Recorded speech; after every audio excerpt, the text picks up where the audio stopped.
জানেন যে সীমান্তে বেশ উত্তেজনা ছড়িয়ে পড়েছে, বিশেষ করে বিজিবির যে কাঁটাতারের বেড়া রুখে দেওয়ার যে কঠোর অবস্থান। আজ স্বরাষ্ট্র উপদেষ্টা বলেছেন যে সীমান্তে তাদের কড়া অবস্থানের কারণে বিএসএফ পিছু হটেছে।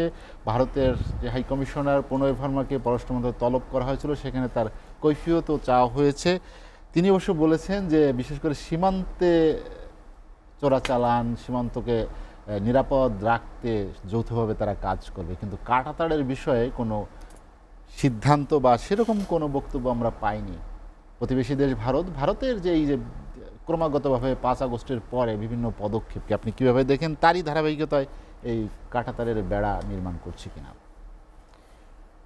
বিশ্বাস করেন, যখনই কাঁটাতারের বেড়া এই শব্দটা সামনে আসে, তখন আমাদের চোখে ভাসে, আমার একদম জলজল করে চোখে ভাসে একটা কাঁটাতারের বেড়ার উপরে রঙিন কাপড় পরা একটা কিশোরী মেয়ের লাশ ঝুলে আছে। সেটা আমাদের ফেলানি।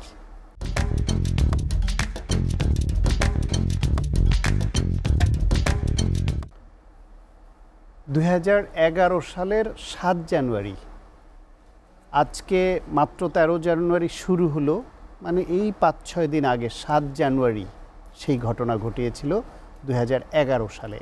কাঁটাতারে ঝুলে থাকা বাংলাদেশ, ফেলানির লাশকে তারা ঝুলিয়ে রাখেনি, গোটা বাংলাদেশকে, বাংলাদেশের মানচিত্রকে যেন রক্তাক্ত করে, গুলিবিদ্ধ করে ঝুলিয়ে রেখেছিল। সেই কাঁটাতার আমাদের মনে দগদগে ঘা হয়ে আছে। তারপরেও ইন্ডিয়া তার দেশের স্বার্থ, তার নিরাপত্তা, তার যে কোনো কিছুর জন্য তারা যদি কাঁটাতার দিয়ে আমাদের সঙ্গে একটা ডিভাইডেশন করতে চায়, সেটা তাদের ইচ্ছা। তার দেশে সে কী করবে সেটা তো আমরা বাধা দিতে পারি না। কিন্তু সীমান্ত আইন অনুসারে নোম্যান্স ল্যান্ড বলে একটা এরিয়া আছে, তার বাইরে ইন্ডিয়ার অংশ এবং বাংলাদেশের অংশ, একটা অংশ আছে যৌথ।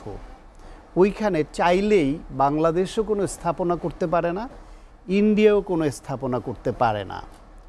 এরকম সেই 150 গজ এরিয়ার ভেতরে গিয়ে যদি ইন্ডিয়া কাঁটাতার বসাক আর তার কাটাই বসাক, তাতে আমাদের কিছু যায় আসে না, সেটা তাদের হেডেক।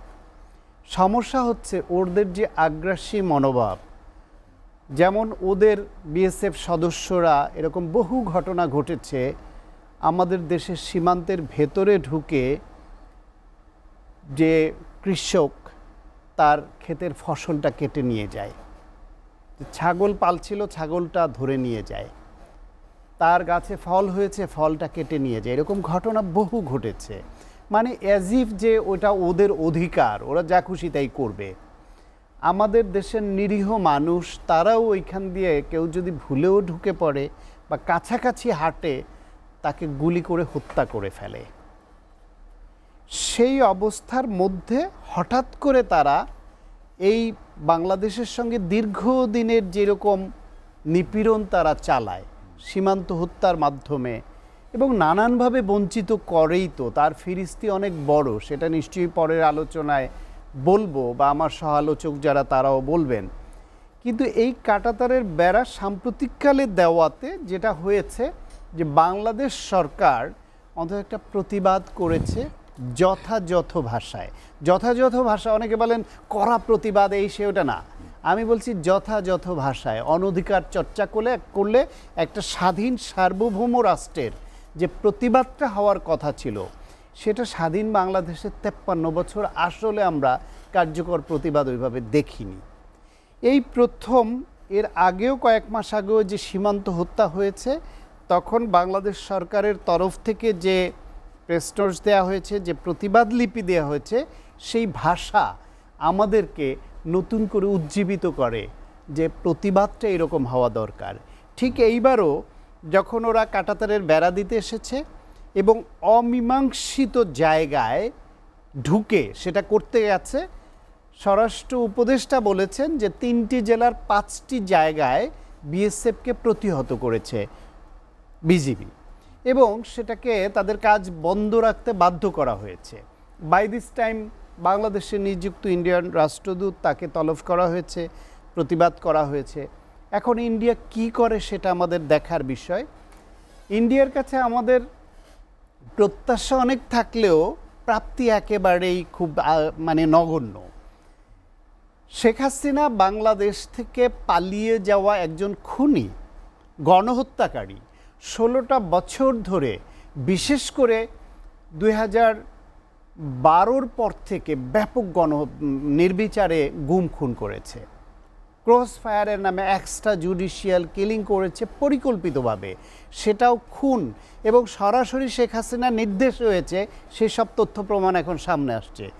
সর্বশেষ সাধারণ নিরীহ নিরস্ত্র ছাত্র জনতার উপরে গুলি চালিয়ে হাজার হাজারকে নিহত করা হয়েছে। 2000-এর উপরে প্রমাণই পাওয়া গেছে ইতিমধ্যে।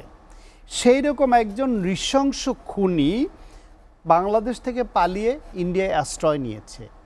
বাংলাদেশে তার বিচার হচ্ছে, সেই বিচারের মাধ্যমে তার উপর গ্রেফতারি পরোয়ানা জারি হয়েছে এবং বাংলাদেশ সরকার তার পাসপোর্ট বাতিল করেছে।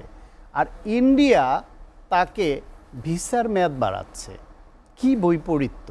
বাংলাদেশ সরকারকে, গোটা বাংলাদেশকে ইন্ডিয়ার মাধ্যমে চ্যালেঞ্জ করছে, অথচ ইন্ডিয়ার সঙ্গে বাংলাদেশের সম্পর্ক তো ঐতিহাসিক, এবং সেই ঐতিহাসিক সম্পর্কের মাধ্যমে 1971 সনে তারা যে উদ্দেশ্যেই করুক আমাদের সহায়তা করেছে, সেটা কিন্তু আমরা অকপটে স্বীকার করি। তাদের উদ্দেশ্য ভিন্ন ছিল, পাকিস্তানকে ভেঙে ফেলা, পাকিস্তানকে দুর্বল করা, তার পেটের মধ্যে বাংলাদেশের মতো একটা ছোট দেশকে স্বাধীন দেশ হিসেবে এনে তার ইচ্ছে মতো ব্যবহার করা, অথবা কোনো এক সময় তার একটি রাজ্যে পরিণত করা। এরকম নানান রকমের অভিসন্ধি যে ছিল, সেটা তাদের কথায় কাজে কিন্তু প্রকাশ পায়। কিন্তু বাঙালিদের, বাংলাদেশিদের দৃঢ়তার জন্য সেটি তারা পেরে ওঠেনি। কিন্তু বাংলাদেশের সঙ্গে বাণিজ্যে, সংস্কৃতিতে, পানির ন্যায্য হিস্যায়, কালচারাল বিভিন্ন বিষয়ে যে টেলিভিশন, তাদেরটা আমরা দেখছি, আমাদেরটা ঢুকতে দিবে না, নানান রকমের শর্ত আরোপ করে সেটাকে আটকে রাখা, আমাদের লোকদের নির্বিচারে হত্যা করার সীমান্তে অজুহাত দেয় যে চোরাচালান রোধ করার জন্য। বাঙালিরা যদি চোরাচালান করে তাহলে তারা কি করবে?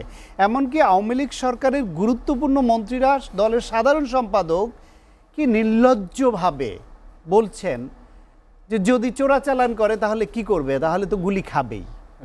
আরে চোরাচালান তো একপাক্ষিক হয় না। চোরাচালান করতে হলে ইন্ডিয়ার যে ফেন্সিডিলটা আমার দেশে এসে পরিকল্পিতভাবে আমার যুব সমাজকে বছরের পর বছর, দশকের পর দশক ধ্বংস করেছে, সেইখানে তো এই ফেন্সিডিল তো বাংলাদেশে তৈরি হয় না, ইন্ডিয়ায় তৈরি হয়। তাহলে ইন্ডিয়া থেকে সেই ফেন্সিডিল যে বাংলাদেশে আসে, ওই প্রান্ত থেকে কেউ দেয়, এই প্রান্ত থেকে কেউ গ্রহণ করে। তাহলে শুধু যিনি দেন তার কোনো দোষ নেই, শুধু যে গ্রহণ করে তারই দোষ। এবং একতরফাভাবে শুধু বাংলাদেশিরাই গুলি খেয়ে মরছে, সেখানেই বোঝা যায় আসলে চোরাচালানটা উদ্দেশ্য নয়, দমন করা উদ্দেশ্য নয়। উদ্দেশ্য হচ্ছে বাংলাদেশকে এভাবে গুলি করে মেরে তারা পদানত করে রাখা এবং ভয় ধরিয়ে রাখা এবং প্রভুত্ব জাহির করা যে চাইলেই আমরা মারতে পারি দেখো। কিন্তু বাংলাদেশ আয়তনে ছোট দেশ হলেও জনসংখ্যায় ছোট নয়, শৌর্যে বীর্যে সাহসিকতায় ছোট নয়। এই দেশ রক্ত দিয়ে ভাষা অর্জন করতে পারে, এই দেশের মানুষ রক্ত দিয়ে দেশকে স্বাধীন করতে পারে, এই দেশের মানুষ বারবার জীবন দিয়ে, রক্ত দিয়ে স্বৈরাচারকে উৎখাত করতে পারে।